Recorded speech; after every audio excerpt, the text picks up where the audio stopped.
Bonjour et bienvenue dans Effet d'Optique, le podcast qui explore des sujets de société liés au monde du travail et qui pousse à débattre. Chaque épisode part d'un mot ou d'une valeur que nous allons décortiquer ensemble dans le but d'aller au-delà des apparences et de vraiment comprendre ce que cela signifie à travers une introspection inspirée de la méthode que j'utilise en coaching. Je m'appelle Aurane, je suis coach spécialisée en alignement professionnel et mon rôle est d'accompagner des personnes en quête de sens à créer une carrière qui leur ressemble. Aujourd'hui, c'est un épisode solo et je ne vais pas explorer un mot ou une valeur, mais je vais faire avec vous un travail que j'adore, ma rétrospective de l'année. Chaque fin d'année, je prends un moment pour me poser, regarder en arrière et comprendre ce que ces 12 derniers mois m'ont vraiment appris. Pas en théorie, pas en grandes questions existentielles, mais j'aime bien explorer ce qui est vrai, ce qui s'est concrètement passé, ce qui a bougé, ce qui m'a challengé, ce qui m'a fait évoluer, parfois sans même que je m'en rende compte. Dans cet épisode, je vais faire mon introspection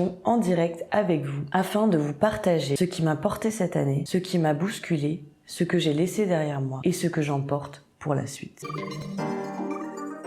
Bonjour à tous, j'espère que vous allez bien. Je suis ravie de vous retrouver dans ce nouvel épisode d'Effet d'Optique. Nous sommes enfin au mois de décembre et c'est l'occasion rêvée pour faire le point sur notre année et concrétiser un petit peu ce qu'on veut pour l'année prochaine.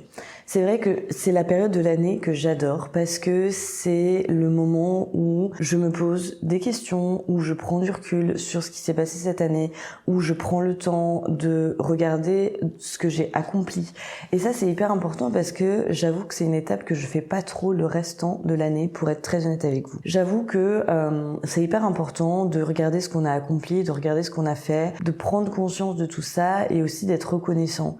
D'être fier de soi, de se dire qu'on a accompli des belles choses pendant l'année et de faire ce travail en fait de reconnaissance, de gratitude. Ça permet, je trouve, en tout cas pour moi, de mieux planifier mon année prochaine, de mieux visualiser ce que je veux, de mieux atteindre mes objectifs, etc., etc.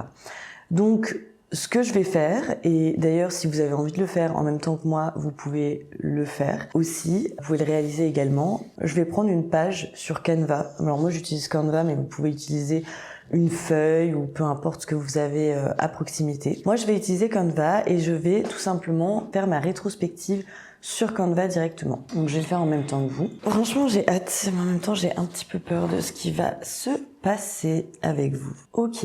Alors, ma rétrospective de l'année 2025. Alors déjà, ce que vous pouvez faire, c'est que vous pouvez mettre tout simplement ça comme titre, rétrospective 2025.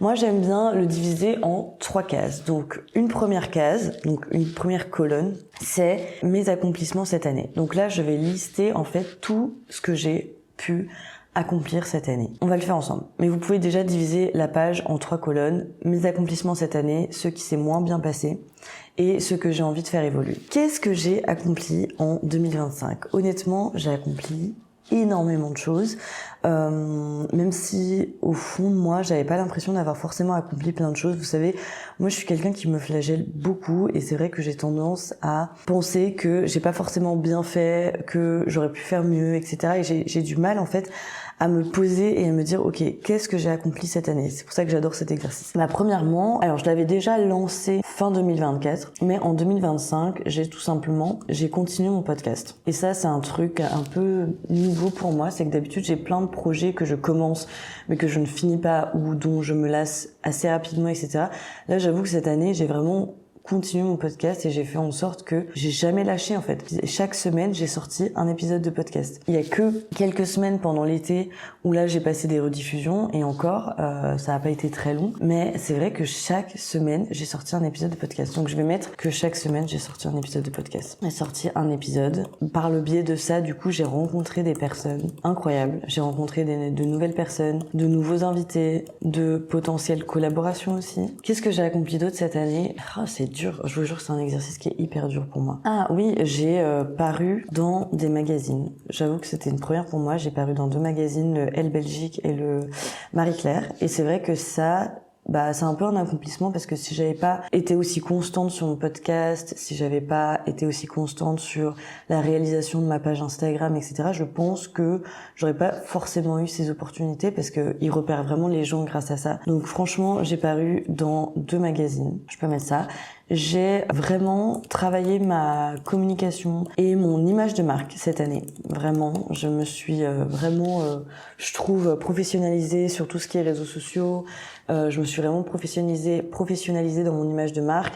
J'ai aussi appris, ah oui, ça c'est très important, j'ai appris à faire des montages vidéo. Ouais, et ça c'est hyper important parce qu'à l'époque, quand j'avais lancé le podcast, au tout début, je faisais que de l'audio et je faisais pas de la vidéo. Et en fait, j'ai appris toute seule à monter une vidéo sur DaVinci Resolve. J'ai appris toute seule à faire le montage du son, à faire la colorimétrie, etc. Et ça, j'avoue que c'est un bel accomplissement parce que mine de rien, c'était pas forcément évident de prendre la main là-dessus. Évidemment, j'ai encore plein de travail à faire, mais je trouve que voilà, j'ai appris à faire des montages vidéo. Je me suis professionnalisée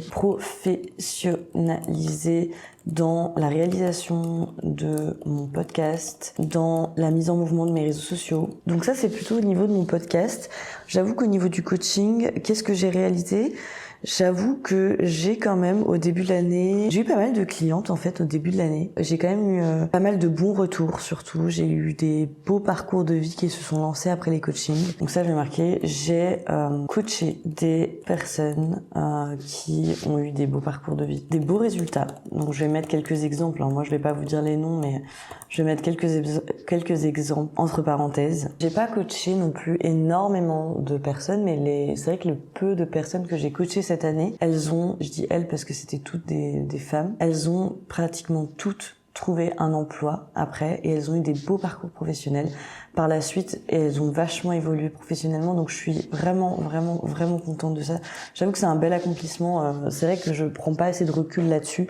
Parfois on se dit oui mais j'ai pas eu assez de clients, etc. Mais en fait le peu déjà que tu as, si tu arrives à en faire un accomplissement, enfin si tu arrives à faire en sorte que ces personnes se sentent accomplies parce que tu leur as apporté, franchement, c'est le plus beau cadeau que tu puisses recevoir. Et pareil, j'ai reçu de plus en plus de témoignages par rapport à mes podcasts, de personnes qui écoutaient, qui me disaient « Ouais, vraiment, je me suis reconnue dans ce que tu disais, ça m'a fait beaucoup de bien que tu parles de tel sujet, parce que je trouve qu'on n'en parle pas assez, etc. » Rien que d'avoir des retours positifs, bah franchement, c'est hyper gratifiant et ça veut dire qu'en fait, parfois, on se rend pas compte parce qu'on a la tête dans le guidon et on fait les choses parce que il faut les faire entre guillemets, et parce que on a une idée en tête, une stratégie en tête. Parfois on a un business à faire tourner, etc. Et on se rend pas toujours compte de ce qu'on accomplit en fait. Et c'est hyper important de prendre un peu de recul et de se dire ah ouais, j'ai quand même accompagné des personnes d'une certaine manière et j'ai rendu aussi leur vie meilleure. Je leur ai appris quelque chose, je leur ai fait prendre conscience de certaines choses. Donc je trouve ça fabuleux. Toujours dans le registre coaching, j'ai fait partie de la formation coaching. Vous voyez, c'est la formation où j'ai moi-même été formée pour l'apprentissage du coaching. Donc j'ai été coach ressources, on appelle ça, donc coach accompagnante en fait, pour tout un groupe de formation. Ouais, j'ai failli oublier ça alors que c'était vraiment une superbe expérience. En fait, c'était la première fois que je coachais entre guillemets un groupe d'individus. D'habitude, c'est vrai que j'ai tendance à coacher des personnes de manière individuelle, à faire beaucoup de one-to-one parce que j'adore en fait les suivis ultra personnalisés de personne à personne. Je trouve ça vraiment hyper enrichissant. Mais là, j'ai vu une autre dynamique de coaching, celle de coaching de groupe entre guillemets. Donc j'avais plus un rôle de support en fait pour le groupe d'apprenants, si jamais ils avaient des questions, si jamais ils avaient besoin de quelque chose, si jamais ils avaient besoin d'affirmer leur posture de coach. Parfois je leur donnais même certains conseils parce que certains m'en demandaient. Donc c'est vrai que c'était une dynamique qui était tout à fait différente, et de pouvoir voir un groupe évoluer au sein d'une formation, c'était aussi hyper gratifiant. Ça m'a un peu ouvert l'esprit en fait sur tout cet aspect coaching de groupe, etc. Je dis pas que aujourd'hui je veux faire du coaching de groupe ou du coaching d'entreprise parce que c'est pas forcément là où j'ai envie d'aller. Pour l'instant, je suis vraiment à l'aise avec le coaching individuel, le one-to-one, le truc hyper personnalisé. Mais c'est vrai que j'ai découvert une autre facette de ma personnalité grâce à ça, et j'ai trouvé ça hyper enrichissant. Ok, maintenant si on part sur mon autre travail, celui de la réception. Reception and Operation. Bon, pour ceux qui écoutent mes podcasts, comme vous le savez, j'ai 2 travails en fait, enfin même 3 avec le podcast, mais j'ai un autre travail qui est celui de réceptionniste et opération. Donc je me charge de toute la gestion finalement d'un bâtiment et de la réception, etc. Et c'est vrai que cette année, on a accompli pas mal de choses, mon collègue et moi. On a fait pas mal d'animations. Donc je vais mettre réalisation de d'animation pour les locataires. Enfin, on en a fait moins que d'habitude, mais on a fait des plus grosses animations. On a vraiment pris la main sur l'aspect gestion et opération du bâtiment. Avant, on avait vraiment, avant c'était vraiment les propriétaires qui s'en chargeaient. J'avoue que de plus en plus, on a pris la main sur ces aspects-là et on anticipait les demandes des propriétaires. Donc on a vraiment été un peu plus proactif, je dirais, cette année. Après, j'avoue qu'on a eu beaucoup moins d'accomplissements que l'année dernière, parce que l'année d'avant, c'était l'année où on arrivait à la réception, on avait mis beaucoup de choses en place. Là, on a mis moins de choses en place, mais on a vraiment fait en sorte de prendre la main, de prendre de l'autonomie. On a vraiment pris de l'autonomie sur tous les aspects gestion, tous les aspects opérationnels, etc. Et franchement, je trouve que en tout cas, moi, je me sens de plus en plus à l'aise dans mon travail. Voilà, donc ça c'est vraiment au niveau du travail, du professionnel, etc. Là j'ai un peu fait le tour. Maintenant j'aimerais aller explorer une sphère un peu plus personnelle. Évidemment je vais pas rentrer dans 1 milliard de détails parce que voilà, il y a des choses que je vais garder privées sans vouloir vous offenser. Mais c'est vrai que d'un point de vue personnel, je trouve que j'ai vraiment évolué cette année. Je trouve que j'ai vraiment trouvé une dynamique de foyer qui me va, qui me correspond. Et je trouve qu'aussi avec mon copain, on est plutôt accordé là-dessus. On s'est vraiment mis d'accord sur des logiques en fait de fonctionnement d'un foyer qui nous convient. Et ça, c'est vrai que c'est pas facile parce que ça, c'est un truc qu'on a tendance à négliger quand on vit en couple ou quand on vit en coloc. Ça, l'aspect foyer, pour moi, c'est quelque chose qui est hyper important d'arriver à trouver une dynamique qui nous convient, de trouver un équilibre là-dedans. Que ce soit dans les tâches ménagères, que ce soit dans la manière de gérer le foyer, que ce soit de s'aligner sur des projets. En fait, je trouve que là, cette année, j'ai vraiment fait le point sur ce que je voulais pour mon avenir. Ce que je ne voulais plus, ce que je voulais, qu'est-ce que je voulais accomplir dans ma vie personnelle, au niveau de mon foyer, au niveau de mon couple, au niveau de mes projets à venir. J'ai vraiment mis le doigt, ça c'est vraiment un accomplissement, sur quel était mon équilibre. Donc ça je vais le noter. Donc je vais mettre d'un point de vue personnel. J'ai trouvé une dynamique de gestion du foyer qui me convient, qui est équilibrée pour moi. Dans la même logique, c'est un peu lié avec mes projets futurs, etc. Parce que voilà, comme vous le savez peut-être, moi j'ai vraiment envie d'acheter une maison. C'est vraiment un projet qui me tient à cœur, etc. Et ça faisait un peu partie de tout cet aspect foyer, de ce que j'ai envie de mettre en place, de l'équilibre que j'ai envie de trouver. Et du coup, dans la même logique, j'ai vraiment pris la décision de chercher un nouveau travail que celui de la réception. Comme j'avais expliqué dans un des derniers podcasts, en fait, moi là, j'ai vraiment compris que voilà, ce métier-là de réceptionniste, en tout cas dans l'état actuel, ne m'apportait plus grand-chose, que j'avais cessé d'évoluer dans ce travail et que, en plus de ça, j'avais financièrement des projets que j'avais envie d'aboutir dans le futur. Et donc, c'est vrai que c'est un accomplissement de se dire que j'ai enfin pris la décision de changer de travail. J'étais un peu dans une dynamique en 2024 où j'étais un peu dans le déni, je me disais oui mais non, j'ai encore des choses à faire dans ce travail, j'ai encore envie de garder cette dynamique-là, j'ai pas forcément envie de changer de travail tout de suite, etc.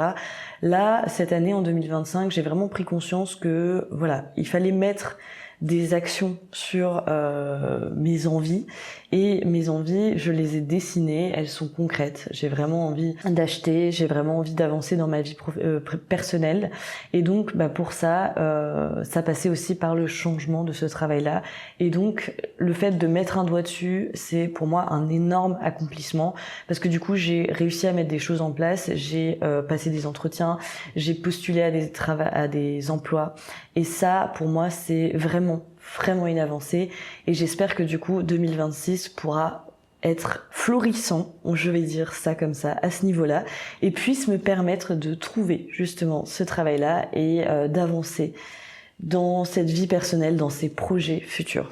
Voilà, déjà là je pense qu'on est pas mal dans mes accomplissements. J'avoue qu'il y a des années où j'ai accompli plus de trucs parce qu'il y a eu plus de changements. Par exemple, je pense aux années précédentes où j'ai vraiment fait des déménagements, où j'ai vraiment changé de travail concrètement, où j'ai ouvert ma société. Enfin, l'année dernière, c'était un truc de fou, j'avais vraiment accompli pas mal de choses. Mais là, cette année, j'étais plus dans une optique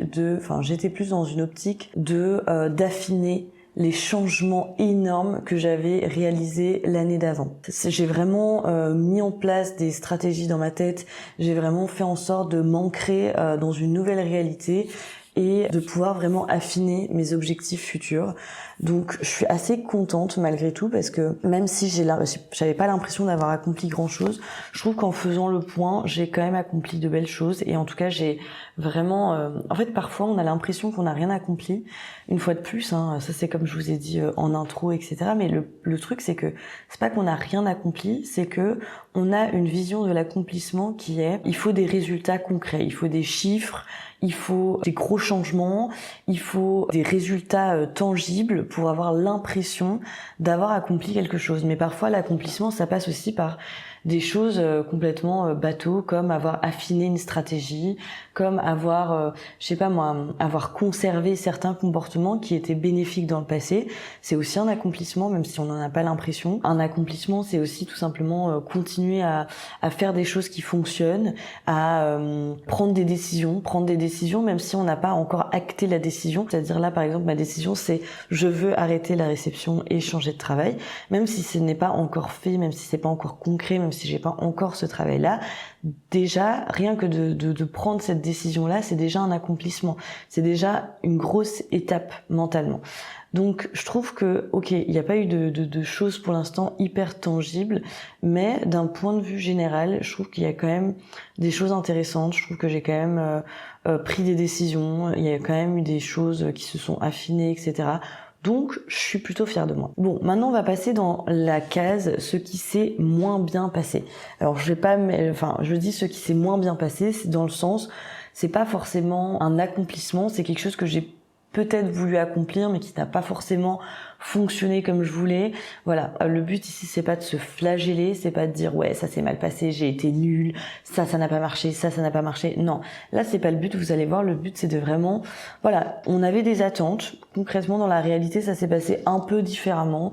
Donc voilà, il y a eu un petit changement par rapport à ce qu'on avait espéré. Donc là par exemple, ce qui s'est moins bien se passer cette année, c'est que j'ai eu moins de clients en coaching que ce que j'avais imaginé. Ça c'est un fait, hein, vraiment il n'y a aucun mensonge. J'avais pas forcément imaginé avoir moins de clients que ce que j'avais envisagé en 2024. Donc à ce niveau-là, c'est vrai qu'il y a eu moins de choses, moins de clients. Je pensais par exemple que les magazines ou les choses comme ça, ou mon compte Instagram ou mon podcast, je pensais que tout ça allait finalement aboutir à plus de résultats tangibles, donc plus de clients, plus de rendez-vous coaching, etc. Et ce qui est en même temps pas si surprenant que ça, parce que au moins j'ai vraiment mis le doigt sur une stratégie importante, c'est que je voulais vraiment conserver du coaching individuel.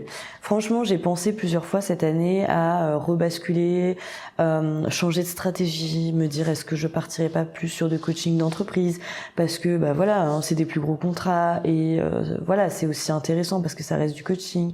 Mais en fait, j'ai envie de rester alignée avec moi-même et pour l'instant, je me sens pas prête à faire du coaching en entreprise.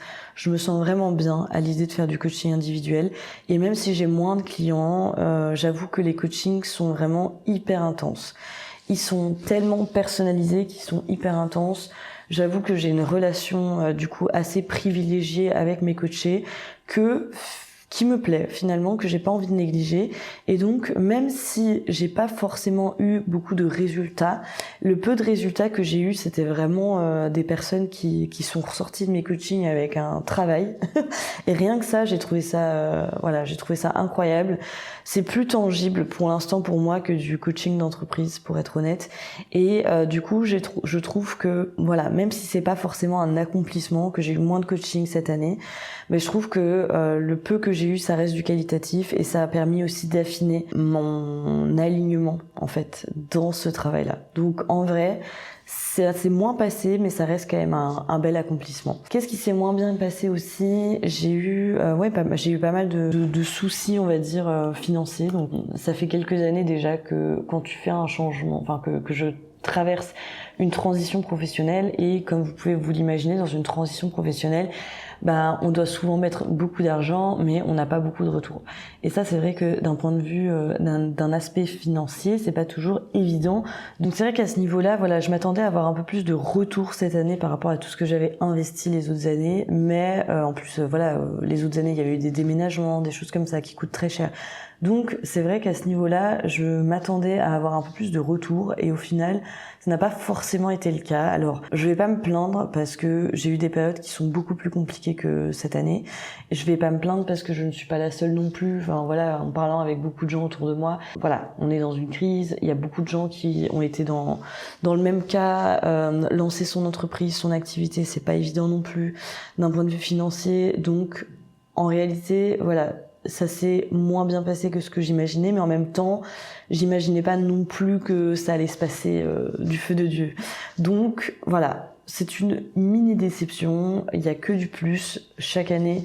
À ce niveau-là, ça va de mieux en mieux, donc je me fais pas de soucis pour la suite. Ce n'est qu'un apprentissage finalement, j'ai perdu beaucoup d'argent cette année, mais voilà, c'est des choses qui vont revenir avec le temps.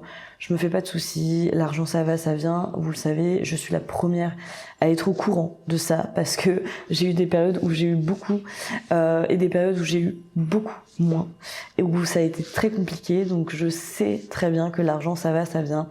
Que tant que la courbe est assez constante dans le temps, on n'a pas trop de soucis à se faire. Tant que j'ai un toit sur la tête, que j'arrive à payer mes factures, que j'arrive à payer mon loyer, que j'arrive à vivre, à manger normalement, je pense qu'il y a largement pire que moi. Donc on verra l'année prochaine, en espérant qu'il y ait des jours meilleurs à ce niveau-là, mais voilà, j'en suis convaincue.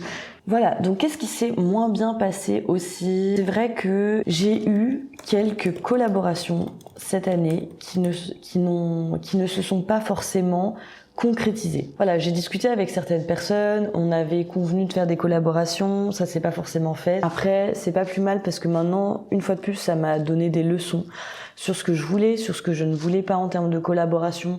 Ça m'a donné des leçons aussi sur qu'est-ce que j'imaginais finalement pour mon podcast pour la suite. Ça m'a donné vraiment plus de visibilité sur le futur aussi. Donc voilà, je pense qu'en fait, et c'est un peu ça aussi qui quand on fait des vision boards ou quand on fait des rétrospectives ou ce genre de choses, c'est vrai que sans s'en rendre compte, on arrive avec beaucoup d'attentes. Et c'est vrai que cette année, au début de l'année, j'étais arrivée avec énormément d'attentes. Je pensais sincèrement que j'allais avoir plein de retours sur investissement de tout ce que j'avais construit en 2024. Je pensais que il y allait y avoir plein de choses qui allaient cartonner pour moi. Et comme dirait une de mes formatrices en coaching, quel est finalement le pont entre les attentes et la réalité? C'est la déception. Voilà.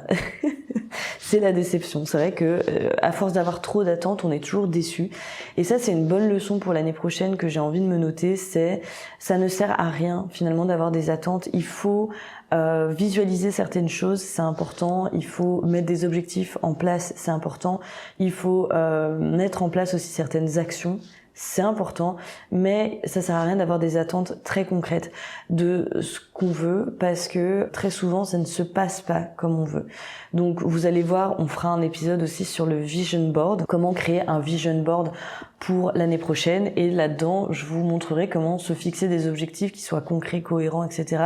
mais sans pour autant avoir des attentes qui sont trop hautes. Et moi cette année je suis vraiment arrivée avec des attentes hyper hautes et au final j'aurais dû me fixer des objectifs un peu plus cohérents, un peu plus logiques, un peu plus on va dire atteignables en fait. Donc voilà, j'ai eu quelques déceptions, quelques collaborations qui se sont pas forcément concrétisées, mais voilà, en soi c'est pour que du bénéf pour l'année prochaine. Vous allez voir quand on fera l'épisode sur le vision board. Bon, voilà, c'est un peu ce qui s'est moins bien passé cette année. D'un point de vue personnel, j'avoue que ça s'est assez bien passé cette année. Le début d'année a été hyper houleux d'un point de vue personnel, dans mes relations, etc.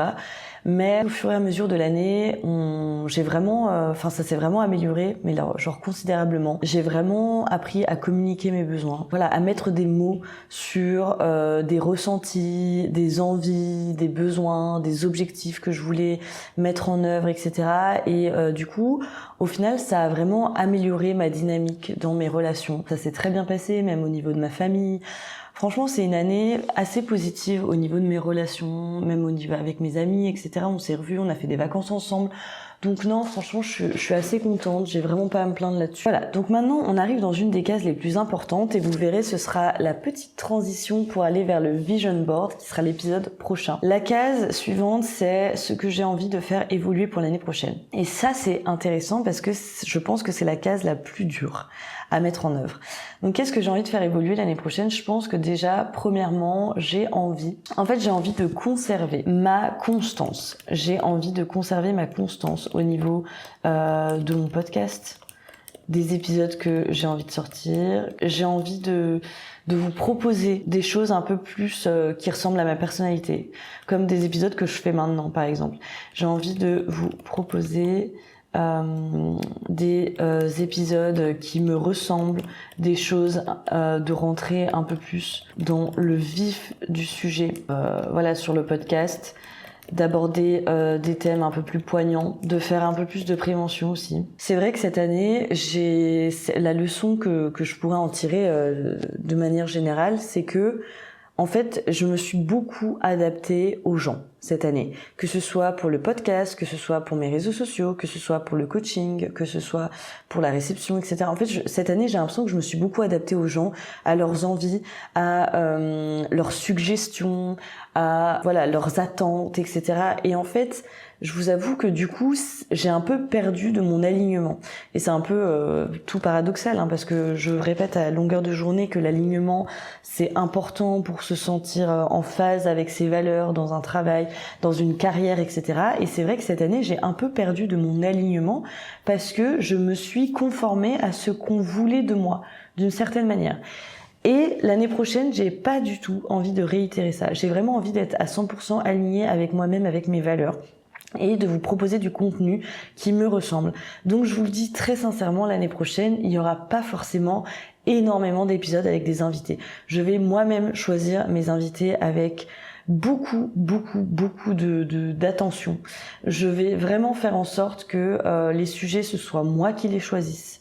De faire en sorte que le podcast, ce soit moi qui fais ce que je veux de ce podcast, c'est-à-dire qui vous propose des choses que moi j'ai envie de vous partager. J'ai vraiment envie d'aller vers des choses un peu plus concrètes parce que je me suis un peu adaptée aux besoins des gens, même aux besoins de certains invités sur mes podcasts, sans vouloir offenser qui que ce soit, hein. C'est pas forcément néfaste de dire ça, c'est juste que j'ai remarqué avec le temps que voilà, je me suis un peu adaptée à ce qu'ils voulaient faire, à de quoi ils voulaient parler, etc.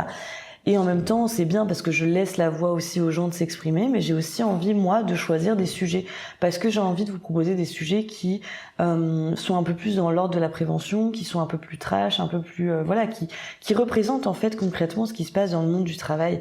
Donc qui soient un peu plus proches de la réalité. Et donc pour ça, en fait, ça va être moi qui vais devoir choisir les sujets, ça va être moi qui vais devoir vous proposer des choses, qui vais aussi vous raconter des parcours de vie qui sont un peu moins fun que ce que j'ai pu vous raconter dans les podcasts précédents. Et donc j'ai vraiment envie de garder cet alignement, c'est être à 100%. Là je vais vraiment mettre 100% parce qu'au bout d'un moment je pense que c'est vraiment la clé pour avoir du retour sur les résultats. C'est vraiment la clé pour que ça marche en fait. Je pense que très clairement, hein, si vous voulez que ça fonctionne sur les réseaux sociaux, si vous voulez que ça fonctionne sur un projet professionnel en particulier, en fait la clé c'est tout simplement de rester soi-même, de rester à 100% authentique et à 100% aligné. Et plus vous allez rester aligné et authentique, et plus ça va marcher, plus vous allez avoir du succès. Mais ça, j'en suis absolument convaincue. C'est pour ça que moi, j'ai vraiment envie c'est pas que je me suis désalignée cette année, mais c'est que j'ai envie de retrouver cet alignement à 100%. J'ai envie vraiment de faire des choses qui me plaisent, des choses avec le cœur. J'ai pas forcément envie d'écouter ce qu'un tel ou un tel me dit. Et c'est très gentil hein, quand on me dit des choses, quand on me propose des choses, quand on me dit oui, tu devrais peut-être inviter telle personne sur ton podcast. Franchement, c'est très gentil et ça part évidemment de très bonnes intentions, mais j'ai vraiment envie d'écouter mon cœur cette année. J'avoue qu'il y a parfois certains épisodes ou certaines choses où j'ai pas forcément écouté mon cœur à 100%. Là, j'ai envie d'écouter mon cœur, j'ai envie d'aller vers des choses qui vibrent pour moi et uniquement des choses qui vibrent pour moi. Et je pense que c'est vraiment la clé J'ai pas envie de penser à l'aspect financier, j'ai pas envie de penser à est-ce que ça va marcher, est-ce que ça va pas marcher, est-ce que ça va faire des vues, est-ce que ça va pas faire de vues, est-ce que le coaching, ça, si je fais ça comme ça, est-ce que le coaching va fonctionner, est-ce que machin. En fait, non, j'ai envie d'arrêter tout ça, j'ai envie vraiment de faire des choses qui me passionnent, de continuer à les faire avec le cœur, de faire des choses qui me font vibrer, de choisir mes sujets de A à Z, voilà, j'ai envie de conserver cet alignement, mais de l'ancrer encore plus et de vous proposer des choses qui me ressemblent, mais à 100%, comme ce que je fais là, comme je sais pas si vous avez remarqué, comme les derniers épisodes que je produis. Les derniers épisodes sont beaucoup plus avec du franc-parler, sont beaucoup plus avec des idées un peu brutes de décoffrage, mais en fait, c'est tout simplement ma personnalité. C'est comme ça que je suis et c'est comme ça que j'ai envie de vous présenter les choses. Parce que c'est comme ça que je les pense et parce que ça reste un podcast sur l'alignement professionnel et donc si je veux vous proposer de l'alignement, il faut que moi aussi je sois à 100% alignée avec moi-même. Pareil pour le coaching. C'est vrai que j'ai eu cette année des personnes qui ont réservé des séances avec moi et qui au final se sont désistées à maintes reprises. J'ai vraiment envie d'accompagner des personnes qui ont envie de se faire accompagner. C'est aussi simple que ça. Donc je vais pas aller chercher des personnes. C'est simple, si vraiment vous avez besoin d'un coaching personnalisé et que vous avez envie de changer des choses dans votre carrière, vous pouvez bien évidemment me contacter, toujours via mon adresse mail. Toutes mes informations sont en barre de description. Mais par contre, je vais pas aller chercher les gens, je vais pas, si des personnes se sont désistées, je vais pas les relancer, etc. Là, le but, c'est vraiment vous avec vous-même. Je n'ai pas envie de forcer quoi que ce soit. Et d'ailleurs, voilà, c'est pas le but du coaching. Le but du coaching, c'est de vous faire coacher que si vous avez vraiment envie et vraiment vous en ressentez le besoin. Donc moi, je vais pas aller chercher ça. S'il y a des désistements ou des choses comme ça, j'arrêterai tout simplement l'accompagnement. Donc voilà, juste apprendre à dire non, même s'il y a des clients qui désistent, etc., de dire non, tout simplement, de dire non, désolé, j'arrête l'accompagnement, voilà, ça vaut pas le coup, je l'ai fait une fois, mais je l'ai fait trop tard. En fait, j'ai envie de m'affirmer un peu plus dans ma posture, je vais mettre affirmer ma posture, dire non dès que c'est nécessaire, tout simplement. Évidemment, j'ai envie aussi de m'entourer, voilà, ça c'est une très belle chose que j'ai envie de faire, c'est de m'entourer de personnes qui m'apportent du positif et à qui j'apporte du positif. Je pense que j'ai un peu fait le tour de ce que je voulais faire évoluer dans ma vie en 2026. Bien évidemment, je finirai ce travail de ce que je veux faire évoluer dans mon vision board que je vais faire dans l'épisode suivant. Vous allez voir, c'est un épisode super chouette, ça va être super chouette à tourner. Là, c'est un peu les prémices du vision board, c'est-à-dire on fait un peu le point sur l'année, qu'est-ce qui s'est bien passé, qu'est-ce qui s'est un peu moins bien passé, qu'est-ce qu'on a envie de faire évoluer, etc. Mais le vision board, ça va rendre tout ça concret en fait. Ça va être qu'est-ce que j'ai vraiment envie de faire évoluer dans ma vie en 2026. Ça va être illustré, vous allez voir de photos, etc. Donc ça va être génial, j'ai vraiment trop hâte de le faire avec vous. Là, j'avoue que c'était plus des prémices. Je suis quand même contente d'avoir fait ce travail. Je pense que j'ai certainement oublié des choses que je rajouterai. Si j'y pense, je le rajouterai. C'est pour ça que moi, je l'ai fait sur Canva. Je sais pas si je vais vous montrer vite fait, en fait, à quoi ça ressemble. Moi, c'est pas du tout très visuel. Je suis quelqu'un d'assez... Voilà, en fait, je sais pas si vous voyez à quoi ça ressemble. L'idée là, c'est vraiment de faire un tableau avec 3 colonnes. Et si j'ai des choses en fait à rajouter dans le tableau, je peux tout simplement les rajouter sur Canva. Voilà, si vous voulez, vous pouvez évidemment imprimer votre tableau, vous pouvez le rendre un peu plus vivant, même le faire sur papier avec des collages, des choses comme ça. C'est voilà, moi je suis créative, mais il y a certaines limites. Voilà, cet épisode est déjà fini. J'espère que ça vous a plu. C'était un épisode un peu différent d'habitude. Là, on est vraiment sur un épisode un peu collaboratif. J'aime bien de temps en temps faire des épisodes un peu collaboratifs, un peu plus pratico-pratiques, etc. J'espère que vous aussi, vous allez faire votre rétrospective grâce à moi, que ça vous a plu. Si vous avez des questions pour faire votre rétrospective, n'hésitez pas à me les poser.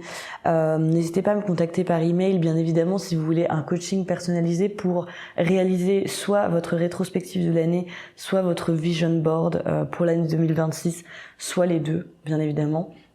Si vous avez des questions, n'hésitez pas. Je serais curieuse aussi d'avoir vos rétrospectives. Donc si jamais vous souhaitez m'envoyer votre rétrospective par mail, par exemple, je serais très curieuse de les regarder. C'est vrai que j'avais déjà fait ça pour le Vision Board. D'ailleurs, je vais vous remettre le lien pour télécharger votre guide pour réaliser votre Vision Board pour l'année 2026. Je vais vous mettre tout ça en lien dans la barre de description. C'est un guide qui est à 100% gratuit avec les 5 étapes clés pour réaliser un Vision Board. Bien évidemment, je remettrai le lien pour l'épisode suivant qui sera le fameux épisode du Vision Board. Donc n'hésitez pas à aller voir l'épisode suivant quand il sortira mardi prochain. En attendant, je vous souhaite évidemment de prendre soin de vous, de faire le point sur votre année et je vous dis à mardi prochain pour de nouvelles aventures.